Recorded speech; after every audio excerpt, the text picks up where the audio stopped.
Just to follow up on Senator Moreno's question as it relates to deposit growth or decline after the implementation of the Genius Act, and my great staff did some research pretty quickly to recognize the fact that the fourth quarter we saw deposits increase even after the implementation in August, and the expectation over a 12-month period from the bankers themselves is that there will be further increases in deposits. So the fear of deposit flight does not seem to be realized whatsoever. So that really, from my perspective, is good news, because what Kyle made a really good point that, in fact, everything that encourages more dollar use is not only good for the economy, it's good for our reserve currency status in the world, is something we should all lean into. So I think that's really important.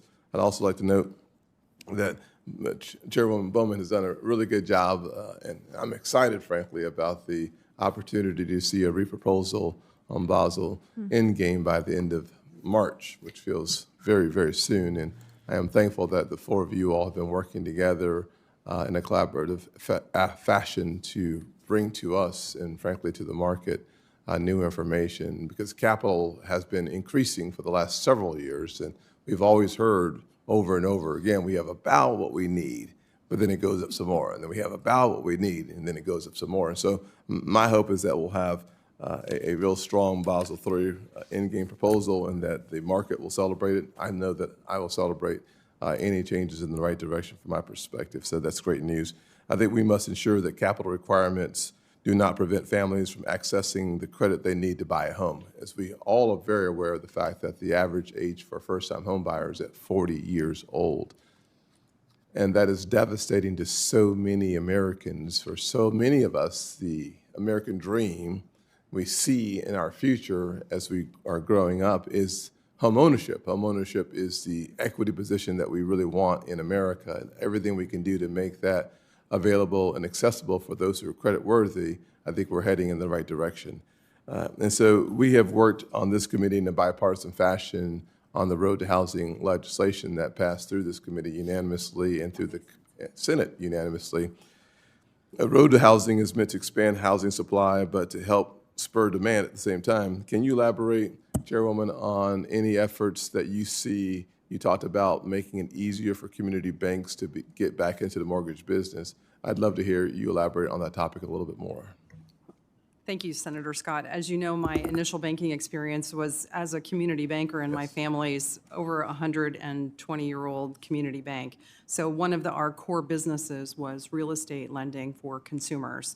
And as a result of the Dodd-Frank regulations and the CFPB regulations that were also put in place, it became very difficult for us to change the way that we did real estate lending to ensure that we were in compliance.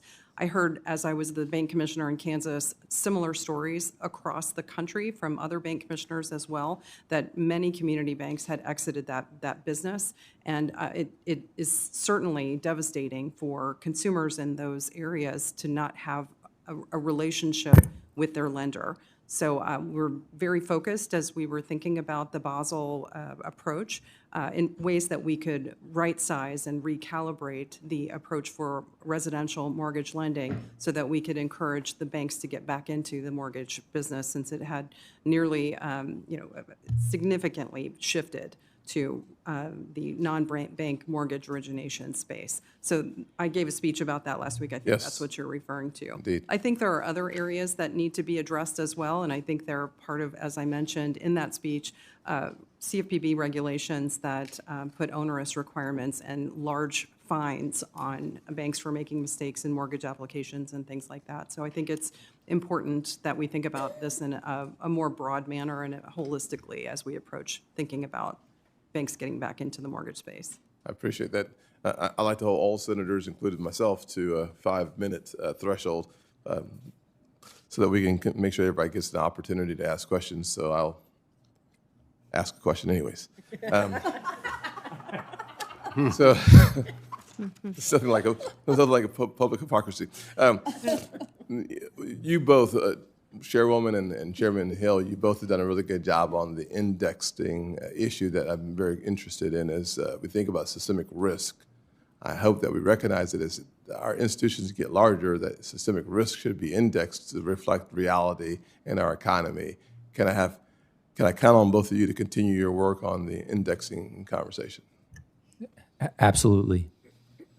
Senator, we are engaging very deeply in this space and appreciated your comments about nominal GDP as the benchmark for indexing, and we will be hopefully proposing some changes to the asset thresholds and other areas where we can tailor the way that we approach regulation and apply it. I now have to offer all the members an extra 6 seconds to make up for my 33.